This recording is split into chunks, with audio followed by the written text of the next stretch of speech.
Hello students, please subscribe the channel, drop a like, share and comment. This is exercise number 11 and 12 of the Progressive Monthly Magazine, July 2022 on the speed of 100 words per minute. Start. Mr. Vice Chairman, Sir, I am very thankful to you and the honorable members who have participated in the discussion. I have heard with great attention the various speeches made by the honorable members in the foregoing debate on this bill. Before reacting to the individual points made by the honorable members, I would like to say that the present amendment bill cannot be deemed to be a recodification of the entire Companies Act. This bill incorporates provisions of an urgent nature which have to be brought not only for the effective regulation of the corporate sector but also for its smooth functioning. The corporate sector encompasses various sections of the people and not only companies and their management. We have to protect the interest of the shareholders, the depositors, employees, public interest, while also looking at the interest of the companies and their management.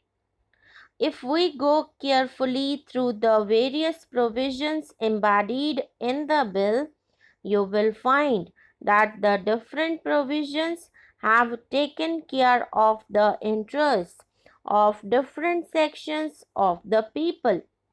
While on the one hand, there is a forum being provided to depositors whose deposits are not returned by companies on time. On the other, the interests of those who apply for shares in a company are also being protected by the provisions relating to the refund of the application money when shares are not allotted. It has also been made mandatory that the company will deliver share certificates and debenture certificates within a prescribed period of time. Similarly, when share transfers are refused and there is a dispute, provision is being made that pending settlement of the dispute, the transferee does not lose his rights over the dividends, right shares, bonus shares, etc. All these provisions are aimed at protecting the small investors and shareholders also. My friend mentioned about non-furnishing of annual reports to the shareholders. It is not that we are not concerned that information needs to be furnished to the shareholders. However, it is felt that as average shareholders may not really require all the information that is published in the annual reports today. My friend himself stated that the list of the employees drawing over a certain amount of salary can be done away with. It would be evident, therefore, that he shares the view that all the information may not be essential for an average shareholder.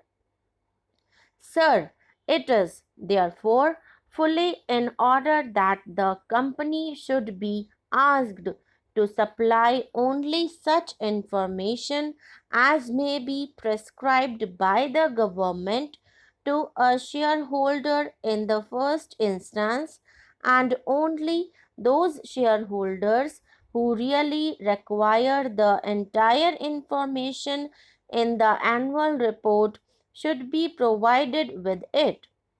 as the proposals in the amendment bill and the further amendments suggested will show that this full information can be obtained by any shareholders on demand free of cost.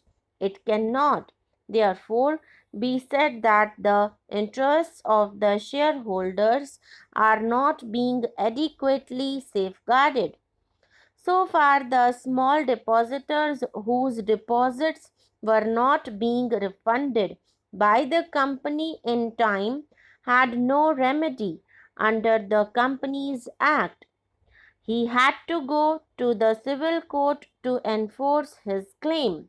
We have provided in this bill that a depositor whose money is not refunded in time can approach the Company Law Board, which, after looking into all aspects of the matter, can direct a company to repay the deposit on certain conditions, and if the company defaults in obeying this order of the Company Law Board, it is able to be punished. I am sure all the members would agree that this is a major step towards the protection of the interest of the depositors, particularly the small ones. It will be seen that in various existing provisions of the Companies Act, there are specific limits prescribed, such as the ones for disclosure of salaries above a certain amount, compulsory appointment of managing director, etc. With the passage of time, many of the limits become outdated and need to be changed.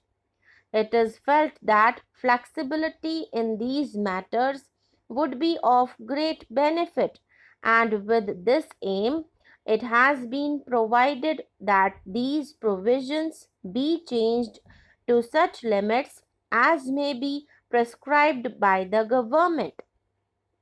My friend has mentioned that instead of the present provision that a managing director or a whole time director be appointed in a company with a paid up capital of rupees 25 lakhs, that limit should be raised to rupees 5 crores. The provision that we have proposed in the bill and the amendments that have been moved will take care of this problem. Whether the limit should be raised to rupees 5 crores can be determined from time to time, taking into account all the circumstances. Some of the provisions relate to the removal of the lacuna are observed, and it is seen that undue advantage is being taken by the company to avoid the intention of the law. Such a lacuna must be removed for the benefit of the shareholders now.